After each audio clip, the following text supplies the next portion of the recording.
Welcome into the San Francisco 49ers Report by Chat Sports. I'm your host, Chase Sr., and coming up, I'm going to explain and break down why the Niners got great news from the National Football League for this offseason and for the foreseeable future. Stay tuned for that conversation, but I want to begin here. We are 100 people away from 157,000 subscribers, and as you can see with the numbers here to my right, we continue to grow the empire here at Chat Sports right here on the 49ers Report. So lock us in, hit that sub button for the best, most elite Niners coverage right here on YouTube.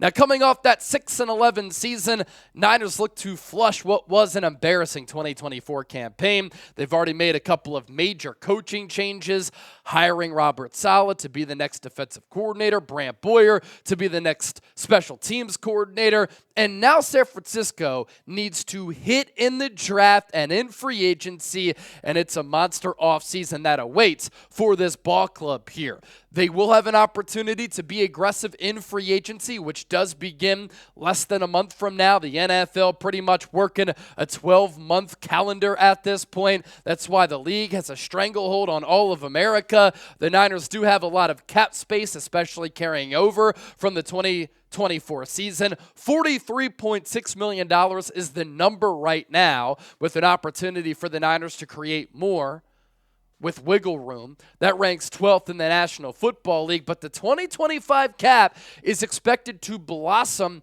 to potentially $275 million or more.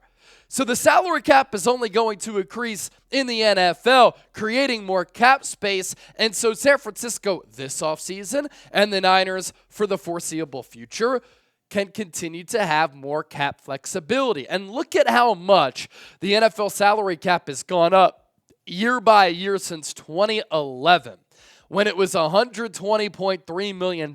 Literally every single season on your screen, there was a sizable jump.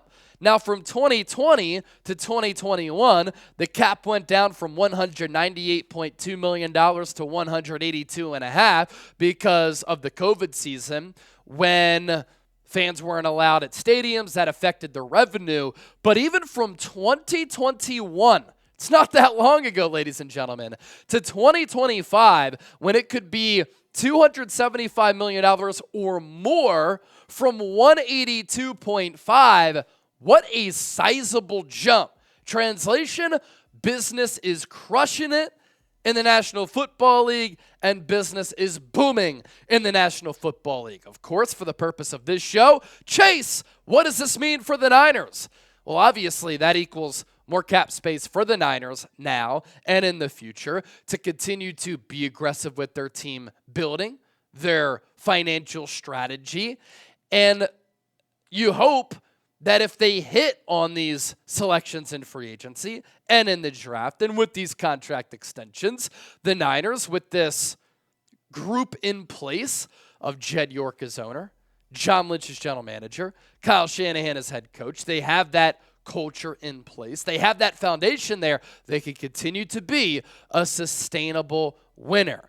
Now, coming up next here on the show, I have some details that you need to hear on the NFL salary cap, because it really is wild when you put it into perspective and when you think about how well the business of the NFL is doing, which directly impacts all 32 teams, including the Niners. So stay tuned for that conversation. But first, I need to tell you about this phenomenal deal. Thanks to our friends at Fanatics. I couldn't believe it when I saw it. I wear this polo, the coach's polo, all the time when I'm on air doing watch parties and for some regular shows. And a lot of people have asked me, Chase, where did you get that? Can I have it? I want to buy it off your back. You don't have to do that, because this polo was $80. It is now on sale for $43, nearly 50% off, thanks to our friends at Fanatics. All you have to do, for a limited time only, by the way, that deal exists, is plug in that link down below. chatsports.com/49polo. I'm going to put that link down below in the comment section. I'm going to attach it to the pinned comment. It's in the show notes. Hop on that deal while it lasts. Every size available for all the fellas and, of course, the ladies out there. So we go to the back half of the show here. You're familiar with this face here. Hi, my name is Chase Sr. You might be familiar with this guy here to my right. That is Brett Coleman, who is one of the OG, top-notch NFL content creators on YouTube. And when it comes to analytics and film study and the overall creativity of editing and clips that sometimes he shoots himself, he just puts out some phenomenal work on YouTube. And on X, formerly known as Twitter, he put out this tweet on this Tuesday, February 18th, about the salary cap. And he said this: the salary cap is going to explode again.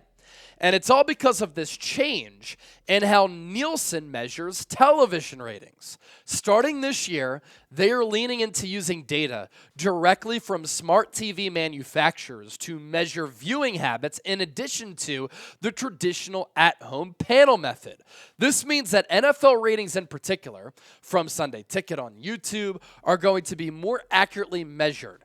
And that number is going to be way bigger than you think because of just how many Gen Z and millennials consume football on streaming services. So more accurate ratings mean the league's next broadcast rights negotiation in 2028-2029 is going to be way more expensive, which ultimately means massive jumps in the salary cap. If I'm a GM, that means next year or maybe even this year, I can sign some truly outrageously backloaded deals with a ton of funny money that all slams home in 2030 and not even care about the math.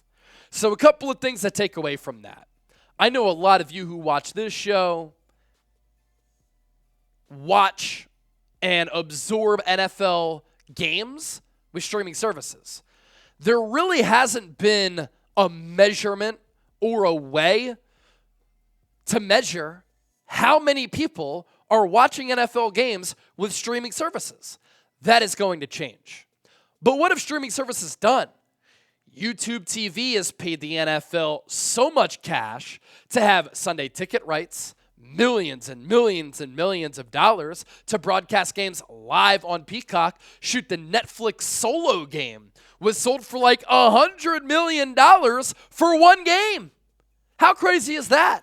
And so this new TV deal in 2028, 2029 is going to be historic. It is going to break records. And what that means is the NFL will land a contract on the next TV deal that's going to make the NFL so rich, which then will result in the salary cap going up all across the league, giving teams more money to spend in free agency.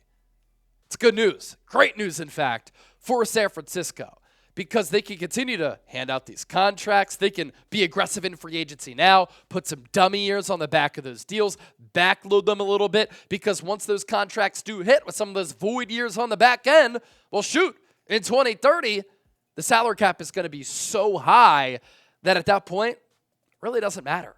And so I expect the Niners to be aggressive in free agency this upcoming offseason. Keep in mind, there are always ways to pull off financial gymnastics. I have said this ever since I took over the show.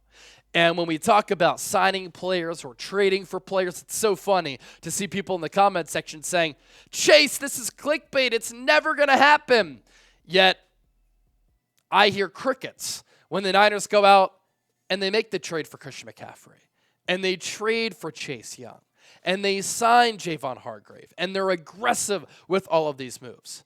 I know ball. Just sit back and listen. As for the Niners 2025 free agents, we'll see which players the Niners decide to retain here.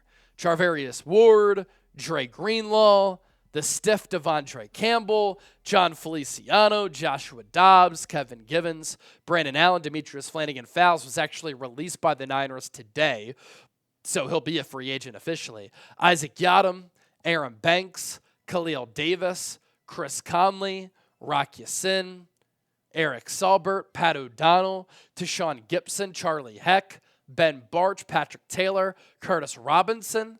You have Jaylon Moore, who could get paid. Talanoa Hufanga, same could be said for him. Elijah Mitchell. Jordan Mason might demand $5+ million per year. I would pay it to him. Really good, underrated back. And then Nick McLeod. So that's a lot of free agents there.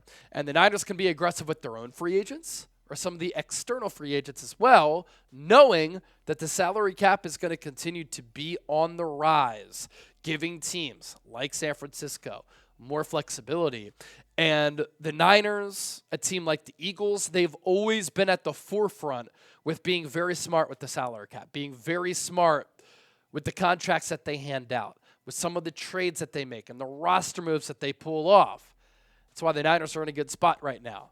And that's why they've been so close to getting that Lombardi trophy. Be sure to give me a follow on X and Instagram at Chase_Senior. In addition to all of the Niners content that I put out here on YouTube, I also put it up on my social media pages as well.